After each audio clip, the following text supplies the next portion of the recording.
सिर्फ 12 crore market cap की एक छोटी कंपनी, लेकिन टारगेट है 10 lakh square feet warehousing space बनाने का। आखिर Asian warehousing limited company क्या काम करती है और क्या इंडिया के एग्री स्टोरेज बूम का फायदा इसे मिल सकता है? चलिए आसान भाषा में समझते हैं। दोस्तों, आज हम बात करेंगे एशियन वेयर हाउसिंग लिमिटेड की। ये कंपनी एग्रीकल्चर प्रोडक्ट की वेयर हाउसिंग और स्टोरेज सर्विस के बिजनेस में काम करती है। कंपनी की शुरुआत 2012 में हुई थी। अब बिजनेस को दोस्तों इस कंपनी के समझे तो दोस्तों, जब किसान, ट्रेडर्स या एग्री कंपनीज को अनाज और दूसरे एग्रीकल्चर प्रोडक्ट स्टोर करने होते हैं तो उन्हें बड़े वेयर हाउस की ज़रूरत होती है। यहीं एशियन वेयर हाउसिंग जैसी कंपनीज काम आती हैं। Company warehousing space develop करती है और वेयर हाउस मैनेजमेंट सर्विस भी देती है।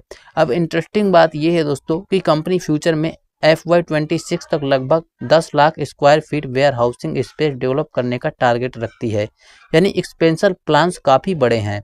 अब लोकेशंस की दोस्तों बात करें तो कंपनी कांडला जैसे लॉजिस्टिक और ट्रेड हब में भी वेयर हाउसिंग फैसिलिटीज़ पर काम कर रही है। इससे इंपोर्ट, एक्सपोर्ट और एग्री लॉजिस्टिक बिजनेस को सपोर्ट मिल सकता है। आप कंपनी की हिस्ट्री दोस्तों समझिए। असल में ये बिजनेस डीमर्जर के जरिए बना था। बॉम्बे हाई कोर्ट ने एक स्कीम अप्रूव की थी जिसके तहत वेयर हाउसिंग डिवीजन को अलग करके एशियन वेयर हाउसिंग बनाया गया था। बाद में कंपनी पब्लिक लिमिटेड बनी और BSE पर लिस्ट हुई। अब दोस्तों रिसेंट अपडेट के बारे में बात करूं तो जुलाई 2024 में कंपनी ने राजस्थान के बुंडी में मौजूदगी अपनी प्रॉपर्टी बेचने की अप्रूवल दी है। मैनेजमेंट का कहना है कि उस सेल से मिलने वाला पैसा फ्यूचर प्रोजेक्ट्स में इन्वेस्ट किया जाएगा। यानी कंपनी एक्सपेंशन और नए वेयर हाउसिंग प्रोजेक्ट्स पर फोकस कर रही है। अब टेक्नोलॉजी साइड देखें तो company warehousing management system यानी WMS इम्प्लीमेंट करने की प्लानिंग कर रही है। इससे इन्वेंट्री ट्रैकिंग, स्टोरेज मैनेजमेंट और ट्रांसपोर्टेशन ऑपरेशन ज़्यादा एफिशिएंट रह सकते हैं।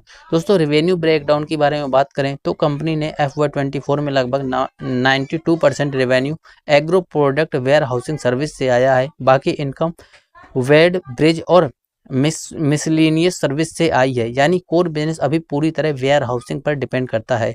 लेकिन दोस्तों, कंपनी में रिस्क को समझना जरूरी है। कंपनी का मार्केट कैप बहुत छोटा है, लगभग 12 करोड़ है। 12 करोड़ की कंपनी बहुत ही छोटी मानी जाती है, जिसमें रिस्क बहुत ज़्यादा होता है। स्मॉल कैप कंपनी में लिक्विडिटी और वॉलिडिटी का रिस्क हमेशा बना रहता है। इसके अलावा वेयर हाउसिंग बिजनेस में एक्सपेंशन के लिए लगातार कैपिटल इन्वेस्टमेंट की ज़रूरत पड़ती है।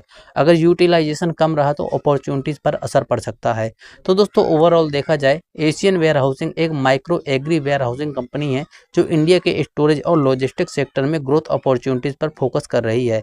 अब देखना ये होगा कि कंपनी अपने एक्सपेंशन प्लान्स को कितनी एफिशिएंटली एग्जीक्यूट कर पाती है। दोस्तों, ये वीडियो केवल एजुकेशनल पर्पस के लिए बनाया गया है, कोई भी इन्वेस्टमेंट राय नहीं है। किसी भी इन्वेस्टमेंट करने से पहले खुद की रिसर्च या अपने फाइनेंशियल एडवाइजर से सलाह जरूर ले।